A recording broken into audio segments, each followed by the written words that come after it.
Welcome to this explainer on OSINT, Open Source Intelligence Analysis. Let's jump right in.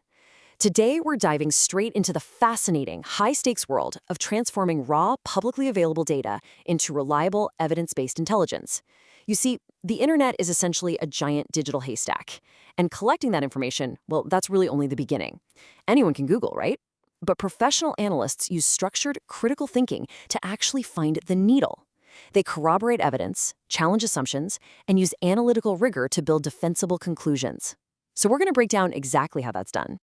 To really grasp why this matters so much, ask yourself right now, how much of your organization's infrastructure is publicly visible to anyone on the internet right this second?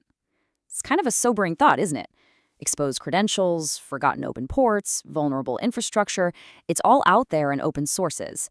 And attackers leverage this freely available info to completely bypass those expensive internal security tools you've set up.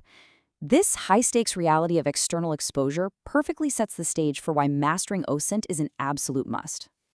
All right, here is our mental roadmap for today. We're covering 1. Data, information, and knowledge. 2. The OSINT intelligence lifecycle. 3. Types of OSINT disciplines. 4. Reconnaissance and attack tactics. And 5.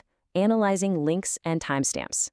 Let's start right at the beginning with Section 1, Data, Information, and Knowledge, the OSINT Foundation. As an analyst, the very first thing you have to recognize is the crucial difference between merely collecting facts and actually generating intelligence. Data is just raw records and figures. Imagine a massive, unorganized list of IP addresses. On its own, totally useless. But knowledge? Well, knowledge is that information combined with experience and critical thinking to infer outcomes. For example, knowing that when the price of gold falls by 5%, the price of oil typically drops too. Your ultimate goal is to move from raw data to real knowledge by evaluating facts, making careful observations, and avoiding unverified assumptions. Moving to Section 2, the OSINT Intelligence Lifecycle, a structured approach. So, how do we systematically build that knowledge without falling victim to our own cognitive biases? We use a highly structured workflow known as the OSINT Intelligence Lifecycle. This is the exact step-by-step process used by intelligence professionals. We always start with planning and direction, defining our scope so we don't get totally lost in the noise. Next is collection, grabbing that raw data. Then comes processing and exploitation, where we structure and clean it up. Now, the pivot point is analysis and production. This is where you actually interpret the data, separate facts from misinformation, and turn raw inputs into intelligence. Finally, we hit dissemination to distribute the findings, followed by feedback and refinement so we can continuously improve the cycle. If we break that life cycle down into 5 practical, everyday stages, you get a very clear workflow. 1. Identify your sources. 2. Harvest the data using passive techniques. You absolutely don't want to tip off your target, right? 3. Process and verify that data by corroborating it across multiple independent sources. 4. Analyze the data for hidden connections. And 5. Deliver the results. I literally cannot emphasize this last point enough. Communicating a professional intelligence assessment, complete with your evidence, methodology, and your confidence levels, is an absolutely essential step that so many beginners just completely overlook. Up next, Section 3, Types of OSINT Disciplines, Narrowing the Focus. The sheer volume of open source data is mind-boggling, so analysts have to categorize it. First step is GeoInt, or geospatial intelligence. This relies heavily on visual and spatial analysis. Analysts will use satellite imagery, street-level views, and mapping technology to identify patterns and map out physical infrastructure. It is incredibly powerful for pinning down exactly where an event took place. Now, while GeoInt maps the physical world, SOCMINT, social media intelligence, maps the human element.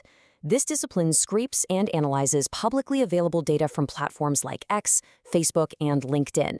It gives us tremendous insight into online personas, behavioral patterns, and, honestly, the operational security mistakes people make just by being human. Like bragging online or accidentally posting their location. It's a real game changer for understanding social relationships and networks. We also utilize LingInt, or linguistic intelligence. This involves diving deep into the linguistic patterns of how people communicate. By examining digital content, forum posts, or manifestos, analysts can pick up on specific slang or jargon. This helps identify the underlying structure and behavioral indicators of criminal networks or threat actors. It can reveal hidden affiliations that you might otherwise just scroll right past. Section 4. Reconnaissance and Attack Tactics, the MITRE ATT&CK Matrix. Now that we understand these analytical disciplines, we really need to look at how adversaries weaponize them against organizations. The MIT ANT-CAT matrix perfectly bridges the gap between passive open-source collection and active cyber attacks. In the reconnaissance stage alone, attackers use 10 distinct methods to search for information. They use OSINT to gather intel on your networks, your staff, and your organizational structure, seamlessly blending passive searches with active scanning to build a highly detailed threat profile of their target. So, what exactly are they hunting for? Well, compromised corporate emails basically hand them the keys for a phishing campaign. Discovered domains, subdomains, and IP addresses expose open ports like RDP or SSH. These are essentially unlocked remote access doorways that attackers scan for vulnerabilities. They're looking for hidden web directories, leaked confidential documents, the whole shebang. This is literally how an attacker gets their initial hook into your system. Finally, Section 5. Analyzing links and timestamps, reconstructing events. To defend against these threats, we have to cross-reference the data we've collected to build our own defensive intelligence. And we do this primarily through link analysis. This is where you see the big picture come together. Link analysis visualizes the connections between entities, like domain names, IP addresses, financial transactions, and social ties. By using professional mapping tools like Maltego, analysts represent these connections as a web of nodes. Subtly, it becomes much easier to spot hidden affiliations, track infrastructure reuse, and map out the entire structure of a threat actor's network. Alongside link analysis, we rely heavily on timeline analysis and event reconstruction. Think about it. Geolocation analysis uses landmarks and GPS to pinpoint locations, while web scraping pulls crucial metadata and timestamps from online content. When you sequence this evidence chronologically, you can completely reconstruct an incident using multiple independent sources. You identify the gaps, attribute actions, and lock down the facts. This kind of rigorous source verification is absolutely vital for combating disinformation. But, and this is a big but, as we build these complex timelines, we must maintain intense analytical rigor. We have to separate correlation from causation. Correlation just means a relationship exists, like how ice cream sales and sunburns both skyrocket in July, right? Causation means one actually makes the other happen. And obviously, eating ice cream doesn't cause a sunburn.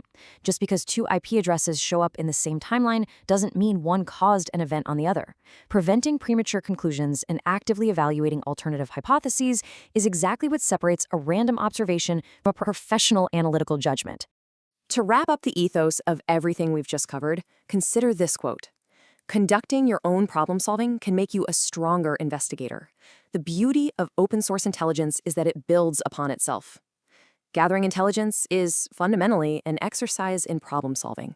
Every single time you validate a source, corroborate a piece of information, map out an entity relationship, or construct a timeline, you are strengthening the critical skills you need to navigate our complex digital world.